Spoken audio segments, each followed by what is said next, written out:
Atom جو ہے وہ بھی منتشر ہو گئے، اس کے الیکٹران بھی پتہ نہیں کہاں سے کہاں گئے، اب اسی کا جسم سے کھاد بن گئی ہے، وہ جو کا جسم کھاد بن گیا ہے، اور وہ کھاد جو ہے وہ پلانٹس کے اندر آ گئی ہے، وہ پلانٹس جو ہے وہ بکری نے کھا لیے ہیں، اور بکری سے کہیں سے کہاں پہنچ گئے، کیسے جمع ہوں گے اس کے اجزاء؟ وقالوا اذا ضللنا في الارض، جب ہم زمین کے اندر گم ہو جائیں گے، کھوئے جائیں گے، اذا لفی خلق جدید، کیا پھر ہمیں ایک نئی تخلیق جو ہے عطا ہو جائے گی؟ بل هم بلقاء ربهم کافرون، حقیقت میں یہ اپنے رب کی ملاقات کا انکار کر رہے ہیں، کیونکہ انہیں معلوم ہے کہ ان کے کرتوت کیا ہے۔ ظاہر بات ہے جس کے دل کے اندر اللہ کے لیے خلوص اور محبت ہے اور دل راہ دل رہیس، تو اسے یہ بھی یقین ہوگا میرا پروردگار بھی مجھ پر شفقت فرمائے گا، رحم فرمائے گا۔ آپ اگر مخلص ہیں اللہ کے ساتھ تو اللہ تعالیٰ کی طرف سے بھی رحمت کی امید ہوگی، تو پھر تو انسان ملنا چاہے گا۔ یہ لوگ انکار کرنا چاہتے ہیں اللہ سے ملاقات کا، اعتراض یہ کریں کیسے ہو سکتا ہے، کیسے پیدا ہو سکتا ہے، حالانکہ بے وقوف یہ دیکھیں کہ اگر تمہیں وہ پہلی مرتبہ پیدا کر سکتا ہے تو دوبارہ پیدا کرنا کیسے مشکل ہوگا۔ تو تمہیں پہلے بھی پیدا کیا، زمین سے اجزاء آئے ہیں، سارے ایٹم وہیں سے آئے ہیں، وہیں سے ہو کر تمہارے وجود جو ہے وہ بنا ہے۔ قل یتوفاکم ملک الموت الذی وکل بکم، کہہ دیجیے کہ تمہیں قبض کر لے گا وہ فرشتہ جو موت کا فرشتہ ہے، جو تم پر مقرر کر دیا گیا ہے، ثم الی ربکم ترجعون، پھر تم اپنے رب کی طرف لوٹا دیے جاؤ گے۔ وَلَوْ تَرَىٰ إِذِ الْمُجْرِمُونَ نَاكِسُو رُءُوسِهِمْ، اور کاش کہ تم دیکھ سکو وہ منظر جبکہ یہ مجرم کھڑے ہوں گے سر ڈالے ہوئے اپنے پروردگار کے سامنے، ربنا ابصرنا وسمعنا، وہ کہنے پروردگار اب ہم نے دیکھ لیا، حقیقت ہم پر منکشف ہو گئی، اب ہم نے سن لیا، ہر بات جو ہے ہم نے پا لی، فرجعنا، تو ایک دفعہ ہمیں دنیا میں لوٹا دے، نعمل صالحا، اب ہم نیک عمل کریں گے، انا موقنون، اب ہمیں یقین آ گیا، ایمان کیا، ایمان سے بھی آگے کی بات، اب تو پورا یقین ہمیں حاصل ہو گیا۔ وَلَوْ شِئْنَا لَآتَيْنَا كُلَّ نَفْسٍ هُدَاهَا، اگر اسی طرح ہم نے ہدایت دینی ہوتی پردے اٹھا کر تو دنیا ہی میں ہم سب کو جو ہے ہدایت دے دیتے۔ اب فائدہ جو ہے اب ایمان لانے کا کوئی فائدہ نہیں ہے، اب تو جزا کا وقت ہے، یہ اب وہ امتحان کا وقت ختم ہو چکا۔ وَلَوْ شِئْنَا لَآتَيْنَا كُلَّ نَفْسٍ هُدَاهَا وَلَكِنْ حَقَّ الْقَوْلُ مِنِّي، لیکن میری طرف سے تو یہ میرا فیصلہ جو ہے یہ ثابت ہو چکا ہے، پختہ ہے، صابر ہو چکا ہے، لَأَمْلَأَنَّ جَهَنَّمَ مِنَ الْجِنَّةِ وَالنَّاسِ أَجْمَعِينَ، کہ میں جہنمی تو میں نے بنائی ہے نا، آخر اس کے لیے بھی مجھے ایندھن چاہیے، تو اب تو یہ کہ تم لوگ اس کا ایندھن بنو گے، اب تو میں جنات اور انسان جو بھی تھے جو باغی تھے ہمارے، اب ان کو اس جہنم کے اندر جھونک کر رہیں گے، فَذُوقُوا بِمَا نَسِيتُمْ لِقَاءَ يَوْمِكُمْ هَٰذَا، اب چکھو ذرا مزہ اس چیز کا جو تم نے آج کے دن کی ملاقات کا انکار کیا یا اسے نظر انداز کیے رکھا، انا نسیناکم، ہم نے بھی اب تمہیں نظر انداز کر دیا، اب ہم سے بات نہ کرو، لا تکلمون، اب ہم سے بات نہ کرو، وذوقوا عذاب الخلد بما کنتم تعملون، اور جو کچھ تم کرتے رہے اس کی پاداش میں اب ہمیشگی والا عذاب چکھو۔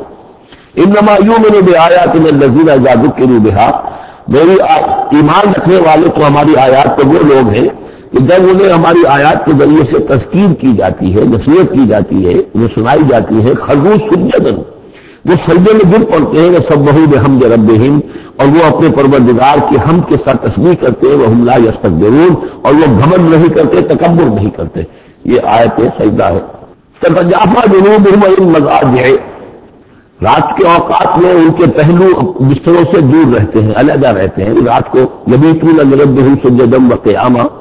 ایک تو وہ شخص ہے جو ساری رات پاس ہوتا رہتا ہے، اور ایک وہ جو وقفے سے اٹھتا ہے، اللہ کو یاد کرتا ہے، کبھی کھڑا ہے کبھی سجدہ کر رہا ہے، تو ان کے پہلو جو ہے وہ ان کے بستروں سے علیحدہ رہتے ہیں۔ یدعون ربہم خوفا وطمعا، اپنے رب کو پکارتے رہتے ہیں، دعا کرتے رہتے ہیں اپنے رب سے، خوف کے ساتھ بھی اور طمع کے ساتھ بھی، انہیں امید بھی ہوتی ہے، لالچ بھی ہوتا ہے کہ اللہ تعالیٰ رحم فرمائے، مغفرت فرمائے، لیکن ڈر بھی رہتا ہے کہ کہیں ہماری پکڑ نہ ہو جائے۔ وَمِمَّا رَزَقْنَاهُمْ يُنْفِقُونَ، اور جو کچھ ہم نے انہیں دیا ہے اس میں سے پھر وہ خرچ کرتے ہیں ہماری رضاجوئی کے لیے۔ فَلَا تَعْلَمُ نَفْسٌ مَّا أُخْفِيَ لَهُم مِّن قُرَّةِ أَعْيُنٍ، تو کسی جان کو نہیں معلوم، کسی انسان کو نہیں معلوم کیا کچھ چھپایا گیا ہے ان کے لیے ان کی آنکھوں کی ٹھنڈک کے واسطے، یعنی جنت میں ہم نے کیا کچھ چھپایا ہوا ان کے لیے کوئی نہیں جانتا۔ فَلَا تَعْلَمُ نَفْسٌ، کوئی نہیں جانتا۔ اسی مضمون کو اصل میں حضور نے ادا کیا ہے کہ مَا لَا عَيْنٌ رَأَتْ وَلَا أُذُنٌ سَمِعَتْ وَمَا خَطَرَ عَلَىٰ قَلْبِ بَشَرٍ، باقی جو چیزیں بیان کی گئی ہیں ان کے بھی اصل حقیقت تو وہاں کھلے گی، لیکن پھر بھی یہ تو ابتدائی نزول ہے، پہلی مہمان نوازی ان چیزوں سے ہے جن کا کہ قرآن مجید میں ذکر ہے، جن کو کہ ہم سمجھ سکتے ہیں۔ اصل نعمت اس جنت کی ہے وہ تو یہ فلا تعلم نفس، کوئی نہیں جانتا کیا کچھ چھپایا گیا ان کے لیے اللہ تعالیٰ نے، کیا کچھ تیار کر کے رکھا ہوا ہے ان کی آنکھوں کی ٹھنڈک کا سامان۔ جزاء بما كانوا يعملون، وہ بدلہ ہوگا ان کے اعمال کا۔ افمن کان مومنا کمن کان فاسقا، تو بڑا ایک شخص کہ جو مومن ہے کیا وہ ایسا ہو جائے گا جیسے فاسق ہو؟ کیا ان کا انجام برابر ہوگا؟ لا یستوون، نہیں وہ برابر نہیں ہو سکتے۔ اما الذین آمنوا وعملوا الصالحات، یقیناً وہ لوگ جو ایمان لائے اور جنہوں نے نیک عمل کیے، فلہم جنات المأویٰ، ان کے لیے تو وہ باغات ہیں جہاں ان کو ٹھکانہ دیا جائے گا۔ نزلا بما كانوا يعملون، اور یہ ہوگی ان کی ابتدائی مہمان نوازی۔ نزل عربی میں کہتے ہیں مہمان جیسے آئے، نزیل اترا ہے وہ اپنی سواری سے، گھوڑے سے آیا ہے، اونٹ پر آیا ہے، آپ کے دروازے کے سامنے آ کر وہ اترا ہے، اونٹ کو بٹھایا ہے اس سے اترا ہے، یا آج کار سے اتر رہا ہے۔ تو اب یہ نزیل ہے اس وقت، اس نزیل کے لیے نزول فوری طور پر،